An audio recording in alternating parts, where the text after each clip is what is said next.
حدیث یاد کیجیے. آپ فرماتی ہیں آپ وسلم جو ہے آسا گھر میں تھے جب آپ کے انتقال کی گھڑی آئی تھی. آپ آخری لمحے میں تھے.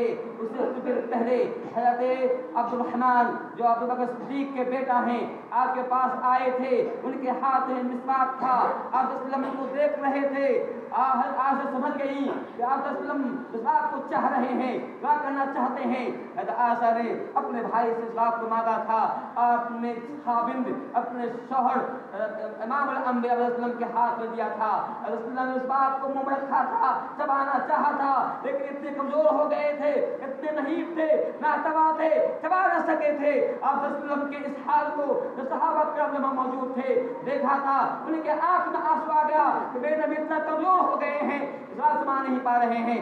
آسا نے دیکھا اس بات کو نبی کے ہاتھ سے لیا, اپنے منہ میں ڈالا, اپنے دانت سے پوچھ نرم کی کہ نبی کو کیا تھا. اب رسول اللہ نے اس مسواک کو دیا تھا اور اتنا چاہا تھا, مسواک کیا تھا, پھر پانی مانگا تھا. پھر آپ رسول اللہ کے سامنے ایک پیالہ پانی دیا گیا تھا. آپ رسول اللہ اس پیالے سے پانی سے پیالے کے پانی سے اپنے منہ کو پوچھ رہے تھے, کہہ رہے تھے لا الہ الا اللہ میری موت سکرات, لا الہ الا اللہ میری موت سکرات, لا الہ الا اللہ مت فرما رہے تھے. اللہ سنو, اللہ کا کوئی معبود نہیں, معبود اللہ ہے, معبود حقیقی اللہ ہے. جس کے بعد کی جائے وہ اللہ کی ذات ہے, کوئی جس کے بعد کی جائے. اب فرماتے سنو, موت سختیاں ہیں, موت سختیاں ہیں. یہ روح جو نکلتی ہے ایسی نکلتی ہے, روح یوں ہی نکلتی ہے, نکلا کرتی ہے. اب کہہ رہے تھے کہ آپ وسلم نے اپنا ہاتھ کو اٹھایا, آپ کہا پھر رفیق الاعلیٰ, اے اللہ تعالیٰ.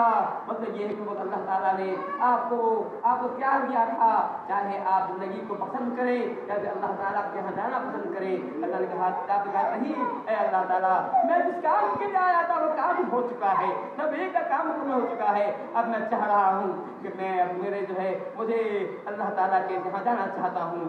پھر آپ وسلم نے کہا آپ کا ہاتھ دھرا تھا, گرا تھا, آپ جو ہے دنیا سے چلے گئے تھے. میں یہ کہہ رہا تھا کہ موت تو ہر ایک کو آنا ہے, نبی کو بھی موت آئی, یا نبی صلی اللہ علیہ وسلم بھی مرے, ہمیں اور آپ کو مرنا ہے. لیکن یاد رکھیے موت سے پہلے, اس موت سے پہلے وہ گھڑی جو آنے والی ہے, جو بہت سخت گھڑی ہوگی, وہ گھڑی قبر کی منزل ہے. وہ گھڑی اللہ تعالیٰ کے سامنے پیشی ہونا ہے. وہ گھڑی پرسرات کا ہے, وہ گھڑی قیامت کی گھڑی ہے. کیا ہم نے اس کی تیاری کی ہے؟ کیا ہم نے اس کی فکر کی ہے اس گھڑی کی جو آنے والی ہے؟ آج ہم میں سے بیشتر افراد اس سے بے خبر ہے. صحابہ رسول حضرت ابو ہریرہ فرماتے ہیں جب ان کا موت وقت قریب آیا, لوگ ملنے گئے, رو پڑے. کہا ابو ہریرہ روتے ہیں, کیا بات ہے؟ آپ تو نبی کے احادیث کو عام کرنے والے ہیں, سب سے زیادہ احادیث آپ سے پڑھی ہے, سب سے زیادہ احادیث آپ نے روایت کی ہے, آپ کو رہے ہیں. کہا رونے کو جو یہ ہے سفر بہت لمبا ہے, بہت لمبا ہے, زیادہ سفر بہت کم ہے, راستے کا سامان جو بہت کم ہے, اس لیے میں رو رہا ہوں. میں نہیں جانتا ہوں اس کے بعد منزل آنے والی ہے, وہاں کیا معاملہ ہوگا, ہم وہاں کامیاب ہوں گے یا ناکام ہوں گے, ہمارا کیا معاملہ ہوگا. حضرت ابو درداء رضی اللہ عنہ ان کی موت وقت قریب آیا تو لوگ ملنے آئے, رو پڑے. کہا کیوں روتے ہیں؟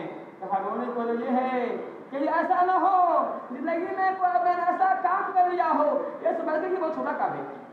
تو ہوتے ہیں کام کرتے ہیں, اس کو بات نہیں چلے گا, وہ گناہ کر لیتے ہیں, یہ سمجھتے کہ وہ چھوٹا گناہ ہے. کہتے ہیں کہ کبھی میں نے چھوٹا گناہ سمجھ کر کے کوئی ایسا کام نہ کر لیا ہو, اس لیے میں رو رہا ہوں. اندازہ کیجیے کون ہے؟ صحابہ کرام ہیں. صحابہ کرام وہ جس کا اللہ فرماتا ہے رضی اللہ عنہ ورضوا عنہ, یہ صحابہ کرام وہ ہے جس اللہ راضی ہو گیا ہے, وہ اللہ سے راضی ہو گئے ہیں. ان کا معاملہ یہ ہے وہ حالانکہ زندگی پوری زندگی بعد گزار دیا ہے, پھر وہ رو رہے ہیں میں نے ایسا کام تو نہیں کر دیا ہو, کوئی چھوٹا کام سمجھ کے چھوٹا کام ہے کر دیا ہو. حضرت عطا السلمی یہ تابعی ہیں, وہ بناتے ہیں کہ جب ان کے پاس جو رونے لگے, بہت وقت رونے لگے, کہا رونے کی وجہ یہ ہے کہ میرے سامنے موت ہے، سامنے موت ہے، پھر موت کے بعد قبر کی زندگی ہے۔